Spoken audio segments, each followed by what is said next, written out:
What if the family you were born into wasn't a curse, but the very soil your soul needed to awaken its power?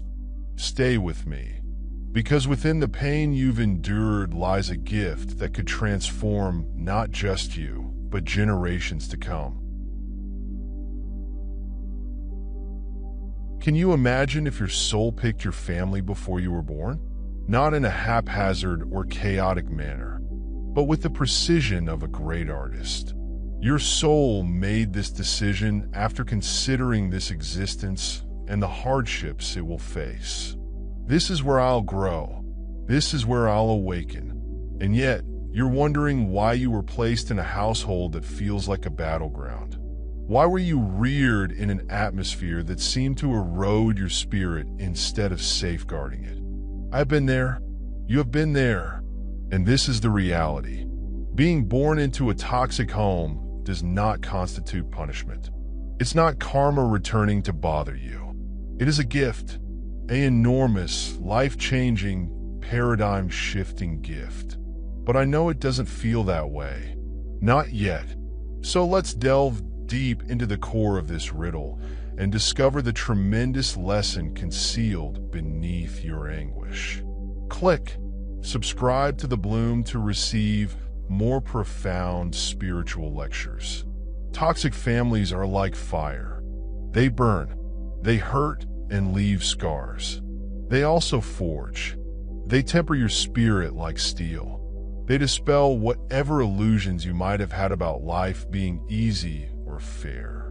And they push you to face the raw, unfiltered reality of the human situation. Toxic families provide an ideal training environment for chosen ones since they are here to disrupt patterns. You are not here to have a regular life. You are here to transcend. But why? Why would your soul choose to be born into a family that seems so broken? Let us start with this. The poison you were born into was not coincidental. It is ancestral. It is generational. It is the accumulation of unhealed wounds. Unspoken facts and unconscious tendencies were passed down via your family. And you, my buddy, were meant to stop it. Think about that for a moment. Let it soak in. You weren't born to fit in. You were born to stand out, to ascend above, to heal, not only yourself, but generations before you, and the generations that will follow you. That is what makes you the chosen one. However, breaking a cycle is a difficult task. It is necessary to acquire first-hand knowledge. You cannot repair something you do not comprehend. You cannot climb beyond what you have not experienced. So you were put in the heart of the storm, not to drown, but to learn to swim. Not to suffer, but to wake up. Allow me to ask you something. When you look at your family, what do you see? Do you perceive wrath, neglect, manipulation, or control? And now for the deeper question, where can you perceive the similar energy in yourself? Because the reality is, toxic families do more than simply harm us. They resemble us. They show us aspects of ourselves that we were too terrified to confront. This is the reason it's a gift. Because the fire of your family's dysfunction provides you with the opportunity to see, heal, and alter yourself. And as you do, you change the entire bloodline. But let us not romanticize the agony. Let's not pretend that it's simple. Not being born into a dysfunctional household is one of the most difficult routes the soul can take. It demands tremendous strength, resilience, and courage. It forces you to deal with rejection, betrayal, and in some cases, abandonment. But here's the deal. Every time you face it and choose to respond with love instead of hatred, understanding instead of judgment, compassion instead of fury, you break the pattern. Consider what would happen if you stopped arguing with your family and instead viewed them as your greatest instructors. What if their poisonous behavior reflected their anguish rather than your worth? What if their inability to love you the way you deserve sprang from a lack of self-love rather than a lack of love for you?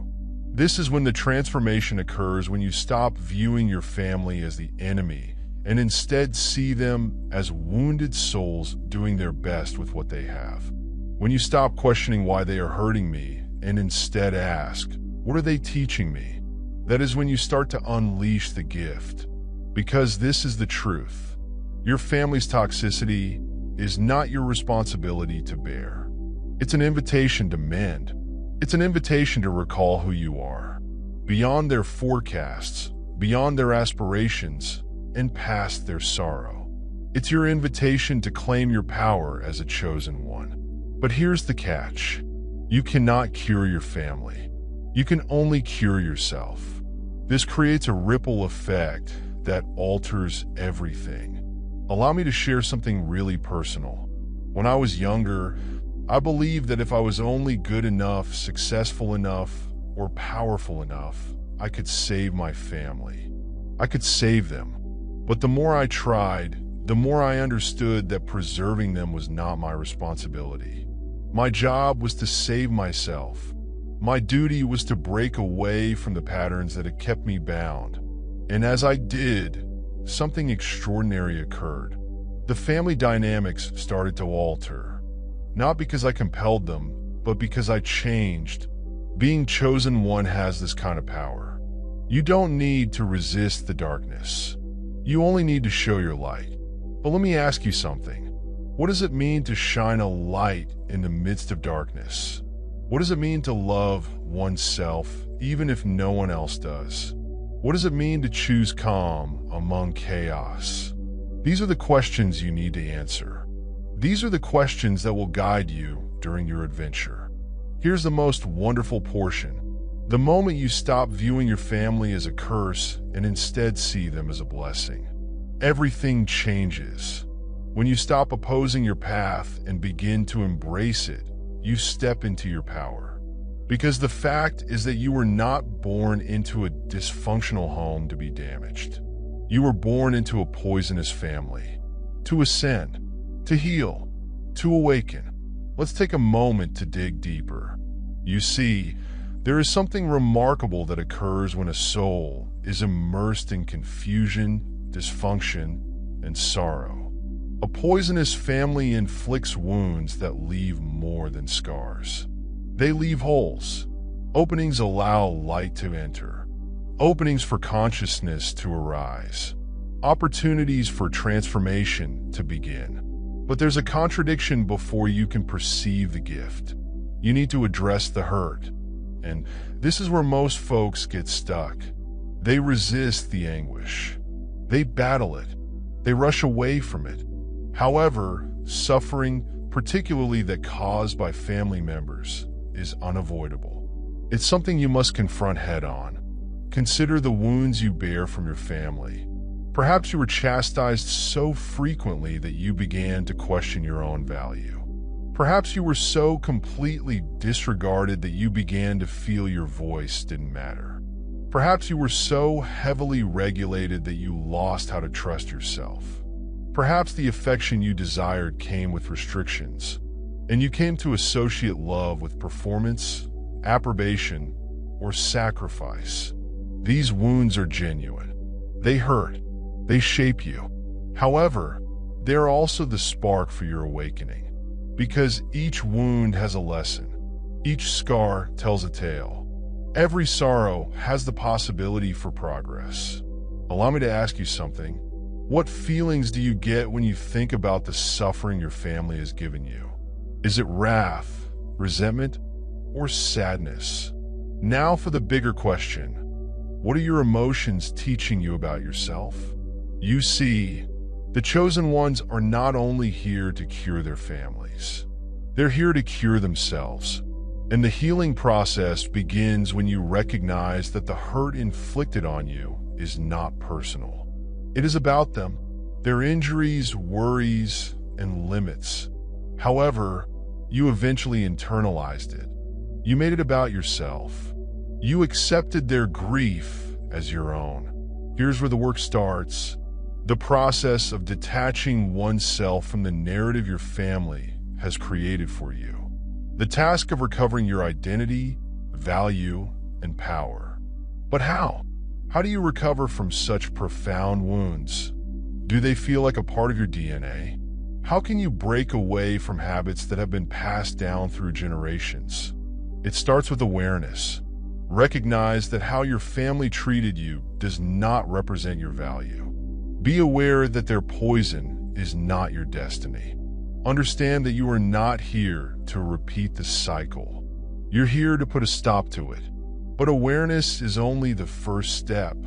The actual shift occurs when you begin to accept responsibility for your own healing, rather than their acts. Allow me to share something meaningful with you after you stop waiting for your family to change. The moment you stop expecting them to apologize, to validate you, to love you as you deserve, that's when you set yourself free. Because this is the harsh reality. Some folks will not change. Some wounds will never be recognized. Some apologies will never arrive. And that's okay. Your healing is not dependent on them. You are responsible for your own healing. What would it be like to forgive your family? Not because they deserve it, but because you deserve tranquility. What would it be like to let go of the wrath, resentment, and bitterness? Not because it justifies their behavior, but because it relieves you of the burden of it. If forgiveness is not about forgetting, then it is not about tolerating. It's about stating, I will no longer let your actions define me. I will no longer let your misery become my pain. I will no longer let your poison control my life. And this is when the gift becomes obvious. Because as you recover, you awaken. You release the agony. You recall your strength when you break out from your family's habits. You accept yourself completely. But let us not sugarcoat it. It is a messy procedure. Healing is not a linear process. Awakening isn't simple. There will be days when the burden of your family's dysfunction becomes intolerable. There will be moments when you wonder if you're strong enough to stop the pattern. And at such moments, I want you to remember this. You were picked for this. Not because it is easy, but because you are competent. Not because you deserve to suffer, but because you are here to turn suffering into strength, pain into purpose, and wounds into knowledge. What if your perceived faults, the wounds left by your family, are also your greatest strengths? What if rejection taught you self-love? What if neglect taught you independence? What if being in agony taught you compassion? This is the alchemy of the chosen ones. We transform the darkness in which we were born into light. We take the misery we have been given and transform it into meaning.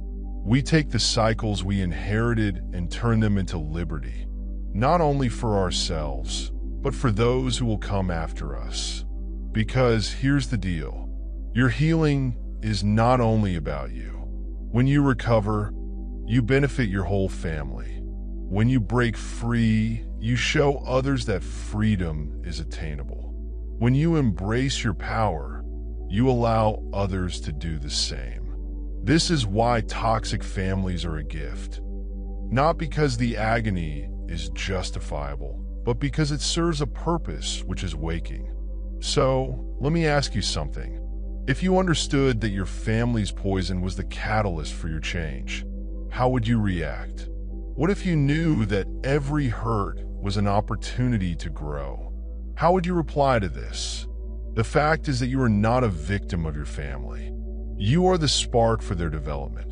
You're not here to replicate their habits. You're here to break them. You aren't here to be defined by their suffering. You came here to transcend it. And that, my friend, is the gift. We've discovered the secret reason behind the anguish. Let's look at the next steps. Because simply knowing you're a chosen one isn't enough. Knowing that your dysfunctional family was a gift does not always make the road easier. The real work begins when you decide to accept responsibility for your own life and rehabilitation. The true metamorphosis occurs when you decide to break free, not just physically, but also emotionally, psychologically, and spiritually. Allow me to ask you something. What does freedom mean to you? Cutting ties or walking away does not provide the same level of independence. That only scratches the surface. I mean actual freedom, the sort in which you no longer react to their words, actions, or judgments, the kind in which their ideas no longer rule you, their dysfunction no longer defines you, and their poison no longer restricts you. This is the way to emancipation, and it begins with a single, strong decision. The choice to cease living in reaction to your family and instead live in accordance with your reality. But here's the deal about breaking free. It's not about running away. You may go to the other side of the world and yet carry your family's scars with you because the bonds that tie you are not outward. They are internal. They're the ideas you've absorbed, the habits you've inherited, and the stories you've told yourself about your identity and value. So awareness is the first step along this route. Be aware of the habits, beliefs, and tales that are holding you trapped. Consider what familial habits you unintentionally reproduce in your own life. What views about myself did I get from their words or actions? What tales am I telling myself about my identity as a result of how they treated me? For example, you may have grown up in a home where affection was conditional, meaning it was only provided if you achieved something or satisfied their expectations. And now you're always striving for perfection, pursuing external approval, and feeling that your value is dependent on your accomplishments. Perhaps you grew up in a home where your voice was neglected, your feelings were discarded, and your ideas were ignored. And now you're frightened to speak up, questioning your intuition and concealing your truth. These behaviors, beliefs, and tales are the ties that bind you to your family's harmful behavior, and you won't be able to break free unless you recognize them. However, awareness is only the beginning. The next stage is to heal, and healing does not entail repairing yourself. It is about remembering who you were before your wounds. It is about peeling back the layers of conditioning, removing the tales, and reconnecting with your own self. Allow me to share something with you. Healing is not a linear process. It's messy. It is unpleasant. It is a process of unlearning all you thought you understood about yourself and starting from scratch. And it takes three things: self-love, self-compassion, and self-discipline. Self-love is the cornerstone. It's the bold act of selecting oneself, even if nobody else does. It is the discipline of respecting your needs, limits, and value, regardless of how your family treated you. It's the awareness that you're enough exactly the way you are, without having to prove anything to anyone. However, self-love is not always simple, especially if you have been conditioned to feel you are inadequate. This is where self-compassion comes in. Self-compassion is the soft voice that tells you it's all right to be wounded. It's all right to be furious. It's acceptable to not have everything sorted out. It serves as a reminder that healing is a journey rather than a destination, and that you do not have to accomplish it perfectly. And then there's self-control, because, let's be honest, healing is difficult work. It takes you to show up for yourself every day, even if it's inconvenient, hurtful, or seems like nothing is changing. It asks you to make decisions that are consistent with your higher self, even when old patterns beckon you back. Let me ask you this. What would your life be like if you lived every day as if you were deserving of love, respect, and happiness? What decisions would you make? What boundaries would you set? Which connections would you let go of? Because this is the core of breaking free. It is not about altering your family. It is about altering oneself. It's about breaking out from the mold they've given you. You win and are stepping into your true identity. But here is the deeper reality. Breaking free does not imply forsaking your family. It does not imply shutting them off or refusing to speak with them unless it is really vital for your well-being. Breaking free entails separating from their energies, expectations, and narratives. It entails loving someone from a place of completeness, not duty. It entails recognizing them for who they are, flawed, wounded, imperfect human beings who choose to rise above their sorrow rather than becoming devoured by it. And here's the most lovely part. As you heal, you turn into a mirror. You explain to your family what is possible. You demonstrate that transformative action is possible, that freedom is possible, that love is possible. You may never hear them say it, but your recovery will motivate them. Your light will awaken something within them, even if they don't know how to express it. Allow me to ask you, what if your greatest act of love for your family isn't fixing them, but rather becoming the most authentic, free version of you? What if your healing is the catalyst for change in their lives, even if it takes years or lifetimes to manifest? This is the path of the chosen ones. It is not an easy path. It is not a glamorous path. However, this is a purposeful path, a path to transform the nation, a path to liberation. So, as we come to the end of our journey together, I want to leave you with this. Your family's toxic nature is not your destiny. It's your practice ground. The fire forges you. It is the soil on which your spirit thrives. And every time you choose to rise above it, to heal, or to love yourself despite their dysfunction, you are fulfilling your mission as a chosen one. You were not born into a dysfunctional household by chance. You were born into it because you had the strength to overcome it, because you're wise enough to learn from it, because you are courageous enough to cure it. Remember that you are not alone on this journey. There are millions of chosen ones just like you, breaking cycles, repairing wounds, and rewriting their fate. Together, we are building a new planet. Love, compassion, and truth serve as the basis. So, ask yourself one final question. If you truly accepted your role as a chosen one and moved into your authority, what type of life would you envision?